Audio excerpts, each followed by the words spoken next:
கேரளாக்கெல்லாம் அடிக்கடி போகும்போது உங்கள் வீட்டில் ஏதாவது அண்ணன்லாம் போவாருங்களா? எப்படி கேரளாவுக்கு போகும்போதெல்லாம் நீங்கள் கேரளாவுக்கு அவர் அதிக விருப்பப்பட்டெல்லாம் போனது கிடையாது.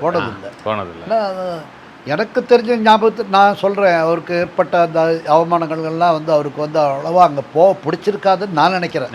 அவருடைய பர்சனல் ஒப்பீனியன் நமக்கு தெரியாது இல்லையா? தெரியாது. ஆமாம். ஆனால் ஒரு கல்யாணம், ஒரு ஃபங்க்ஷன், முக்கியமானது எதாவது இருந்ததுன்னா கண்டிப்பாக போய் அங்கே போய் அட்டன் பண்ணிவிட்டு அதான்.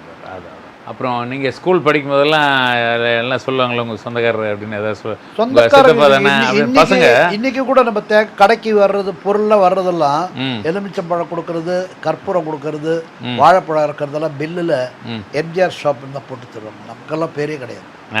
அவர் தான் எல்லாரும் சொல்ல கேள்வி. அதாவது இப்போ வியாபாரம் பண்ணுறவங்களுடைய அப்பா அந்த காலத்தில் பண்ணியிருப்பாரு, அவங்க தாத்தா பண்ணியிருப்பாங்க, அவங்களுக்கெல்லாம் இதை பற்றி டீட்டெயிலாக தெரியும்.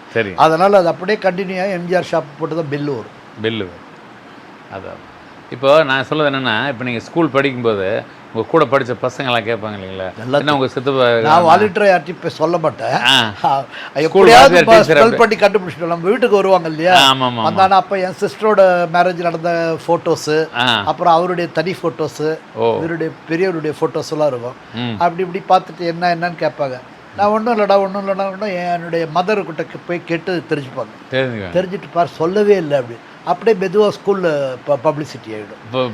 ஆமாம், அப்போ என்னுடைய தகப்பனார் இறந்த பிறகு 1968 நாங்கள் படிச்சுட்டு திருப்பி இங்கே மயிலாப்பூருக்கு வந்துட்டோம். சொன்ன பெரியவருடைய ஆர்டர், நீங்கள் இனிமேல் இங்கே வந்துட்டோம். இங்கே பிஎஸ்ஐ ஸ்கூலில் படித்தேன், மந்தவெளியில். அங்கே படிக்கும்போது இதே மாதிரி தான் தெரிஞ்சு அந்த ஹெட் மாஸ்டர் வந்து எங்கிட்ட வந்து அந்த வீக் ஷோ போடுவாங்க இல்லையா, தலைவருடைய படம் ஒரு தேட்டரில் மார்னிங் ஷோ போடுவாங்க, ஒரு வாரம் ஷோ, அதுக்கு படம் வாங்கி கொடுன்னு சொல்லி அப்புறம் அவரை கூப்பிட்டு போய் எம்ஜிஆர் பிக்சர்ஸ் மேலே தானே வீடு, நம்ம கீழே வீடு, மேலே ஆஃபீஸ், அந்த எம்ஜிஆர் பிக்சர்ஸ் ஃப்ளாக் அதெல்லாம் அங்கே தான் மேலே கட்டி அங்கே கூட்டிகிட்டு போய் ஆப்ரேட்டர்கிட்ட பேசி மாமா கிட்ட பேசி, மாமா தான் மேனேஜரு, ஸ்கூலில் கேட்குறாங்க அப்படின்னு சொல்லி சரி கொடுத்துருக்காங்க.